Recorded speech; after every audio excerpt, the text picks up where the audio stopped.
Well, if you've driven by the intersection of Maple and Maxwell in the last year, you may have seen this. Crowds of people, trash, and even drug use. A group of 4 homes at the epicenter of the problem were recently purchased, and the new owners say it's been an uphill battle to clean things out and turn them around. Natalie Grant shares what comes next for the homes and why some neighbors are frustrated.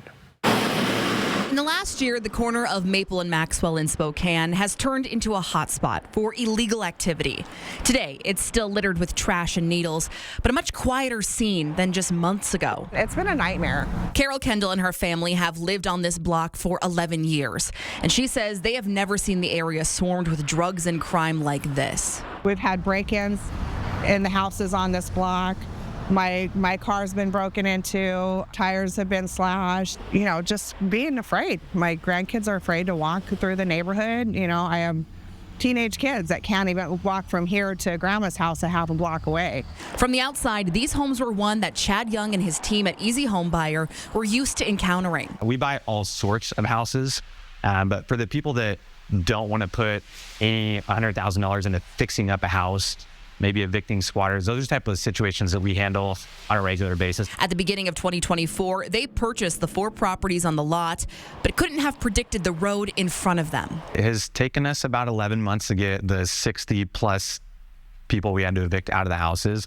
This, you probably saw, it was kind of like a mini Camp Hope for a while. From when we bought it to what they did to the houses, I mean, they caused probably another $100,000 in damages that we couldn't have predicted. Young took us inside one of the homes. While all the contents have now been cleared out, a strong smell still lingers. Yeah, it's going to look a lot different. Young says they hauled out mountains of trash and needles away from these properties. Any situation that they move into after this house is better than what this house was. Like, I don't care what the situation they're going into after this. It is far better and safer for everybody involved if it's not this. Young says just getting these homes empty, cleared out, and sealed has been a much bigger and more expensive task than anticipated. Once we evicted people, they just kept trying to break back in. We had to hire a security company. They were tearing apart the foundation stones, trying to live under the houses. The eviction process was a long and complicated one, something that has left neighbors like Carol frustrated.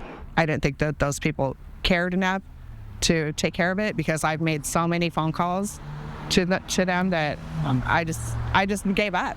According to Spokane Code Enforcement, in 2024, multiple cases have been submitted by neighbors about poor living conditions and unlawful camping on the properties.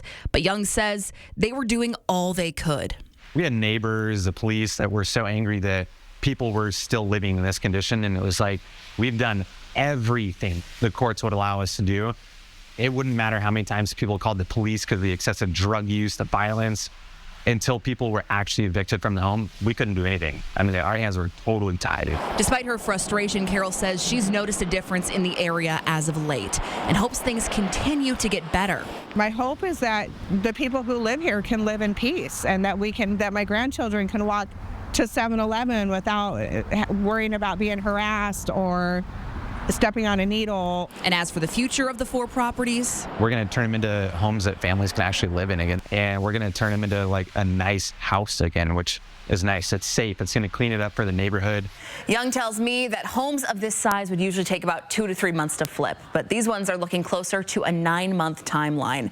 In all, Easy Home Buyer predicts it will lose around $40,000 from the 4 properties, but they'll be able to offset the costs in other ways. Young says while taking a loss is not ideal, he's glad they're able to bring them back up to living condition. Reporting in studio, Natalie Grant, 4 News Now.